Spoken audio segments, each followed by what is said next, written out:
Hello সবাইকে, কি অবস্থা সবার? আশা করছি সকলেই ভালো আছেন। নতুন একটি ভিডিও নিয়ে আবারও চলে এসেছি। আরও একটি ব্যস্ততম দিনের শুরু হয়ে গেল। সকালে যতটা কাজ করে এগিয়ে নেওয়া যায়, বাকি দিন আমার মনে হয় অতটা কাজ করা যায় না সারা দিনে।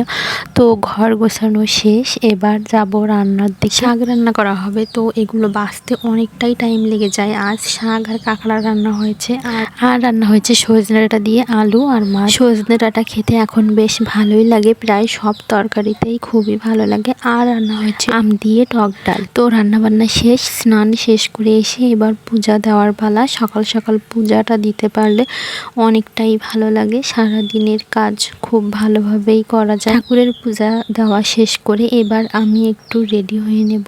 আমি রেডি হওয়া বলতে বাড়িতেই থাকবো, তবে বাইরে প্রচণ্ড রোদ, আর এই রোদের মধ্যে মুখে তো কিছু ইউজ করতেই হবে। আমি সাজগোজ খুব বেশি একটা পছন্দ করি না, সবসময় সিম্পল থাকতেই বেশি পছন্দ করি। তো ব্যাস এই একটু ক্রিমই যথেষ্ট আমার সাজগোজের জন্য। আমাদের এখানে তো প্রচণ্ড রোদ আর গরমও পড়েছে, বাইরে বের হওয়াই মুশকিল। আপনাদের ওখানে কি অবস্থা? সকাল সকাল সব কাজকর্ম শেষ করার পরে স্নান আর ঠাকুরের পূজাটা শেষ করতে পারলেই মনে হয় যে সারা দিনের কাজ হয়তো শেষ। রাত্রে কিছু কিশমিশ ভিজিয়ে রেখেছিলাম, এখন সেগুলোই খেতে হবে। আর এই তো আছে সাথে কাঠবাদাম আর ডিম, আর সাথে আছে কলা।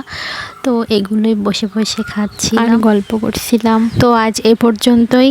যদি আমার ভিডিওটা আপনাদের ভালো লাগে তাহলে অবশ্যই কমেন্টস করবেন এবং লাইক করবেন, আর আমার সাথেই থাকবেন।